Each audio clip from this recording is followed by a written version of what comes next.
শুধু সরকারি কর্মচারী নয়, যে কোনো বাংলাদেশের নাগরিক এখন পেনশন স্কিম এর আওতায় আসতে পারে। বর্তমান সময়ের উগ্র যুগান্তকারী উজ্জ্বলদি পেনশন স্কিম বর্তমান সরকার দেশের সমস্ত নাগরিকরে এই সুবিধার আওতা আনিবার লাই খুব বেশি চেষ্টা চালার। এর মধ্যে চট্টগ্রামের টেরিবাজার ব্যবসায়ী ও কর্মচারী অলর মাঝে সর্বজনীন পেনশন স্কিম সচেতনতা ও স্পট রেজিস্ট্রেশন সম্পূর্ণ করছি চট্টগ্রাম জেলা প্রশাসনের জেলা প্রশাসক আবুল বাশার মোহাম্মদ ফখরুজ্জামান। আপনারা জানেন যে মাননীয় প্রধানমন্ত্রী শেখ হাসিনা এমপি তিনি 2023 সালে সর্বজনীন পেনশন আইন তিনি করেছেন এবং শুধু সরকারি কর্মচারী নয়, এখন বাংলাদেশের যে কোনো নাগরিক তিনি বাংলাদেশে থাকুন আর দেশের বাইরে প্রবাসী থাকুন, তিনি কিন্তু এখন 18 থেকে শুরু করে 60 বছর পর্যন্ত যে কোনো বাংলাদেশের নাগরিক এখন পেনশন স্কিম এর আওতায় আসতে পারে। এবং 4টা স্কিম রয়েছে। আমরা আজকে এখানে চট্টগ্রামের টেরিবাজার ব্যবসায়ী সমিতির এখানে আমন্ত্রণে চট্টগ্রামের আমাদের জেলা প্রশাসনের কর্মকর্তা এখানে এসেছেন।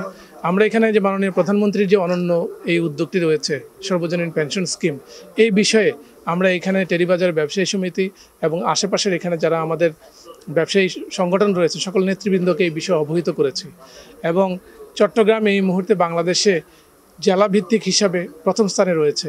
আমাদের রেজিস্ট্রেশন এই মুহূর্তে প্রায় 27,000-এরও বেশি মানুষ পেনশন স্কিমের চাঁদাদাতা হিসেবে রেজিস্ট্রেশন করেছেন। আমরা আশা করছি সর্বসাধারণ এর থেকে উপকৃত হবে। টেরিবাজার ব্যবসায়ী সমিতির সাধারণ সম্পাদক আলহাজ আহমদ হোসেনের সঞ্চালনায় ও টেরিবাজার ব্যবসায়ী সমিতির সভাপতি আলহাজ আমিনুল হকর সভাপতিত্বে প্রধান অতিথি আসিল আবুল বাশার মোহাম্মদ ফখরুজ্জামান এবং বিশেষ অতিথি আসিল the Chittagong chamber of commerce and ইন্ডাস্ট্রির পরিচালক সিআইপি ওহিদ সিরাজ চৌধুরী স্বপন, চট্টগ্রাম সিটি কর্পোরেশনের 20 নম্বর ওয়ার্ডের কাউন্সিলর চৌধুরী হাসান মাহমুদ হাসনি সহ ব্যবসায়ী সংগঠনের বোধ নেতৃবৃন্দ। মাননীয় প্রধানমন্ত্রী যে ডাইনামিক উদ্যোগ নিয়েছেন এটাকে স্বাগত জানাইতে হবে। হয়তো উনি প্রধানমন্ত্রী আজকে আছেন, কালকে থাকবেন না, আরেকজন আসবেন, কিন্তু এই পেনশন স্কিম চালু থাকবেন।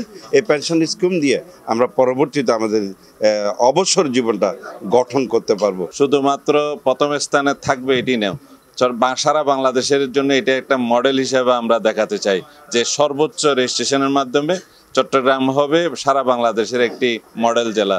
তো আরা টেরিবাজার ব্যবসায়ী সমিতির পক্ষতুন আরা মাননীয় জেলা প্রশাসক মহোদয়ের ধন্যবাদ জানাই এবং আরা আশা করি দিয়ে টেরিবাজারের যারা কর্মচারী আছে, সাধারণ যারা নাগরিক আছে, তারা এই আজিয়াতুন মানে 2 দিন বিএপি আরা সমিতির কার্যালয় তারা বইব স্পট রেজিস্ট্রেশনের মাধ্যমেই এই রেজিস্ট্রেশনের মাধ্যমে তারা সঞ্চয় স্কিম যে সরকার ঘোষণা করিয়ে এবার আওতার মধ্যে আইব, যার পরিপ্রেক্ষিতে শেষ বছর যে মানুষের এই সঞ্চয় বা হাজার লাগে বলে আমরা মনে করি।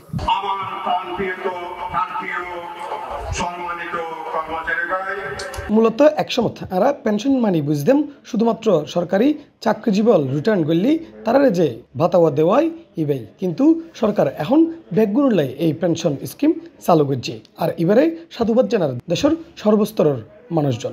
উল্লেখ্য এই পেনশন স্কিমের আওতাত এখনো পর্যন্ত সবচেয়ে এগিয়ে আছে চট্টগ্রাম। ইফতেখার নতিশন C+ চট্টগ্রাম।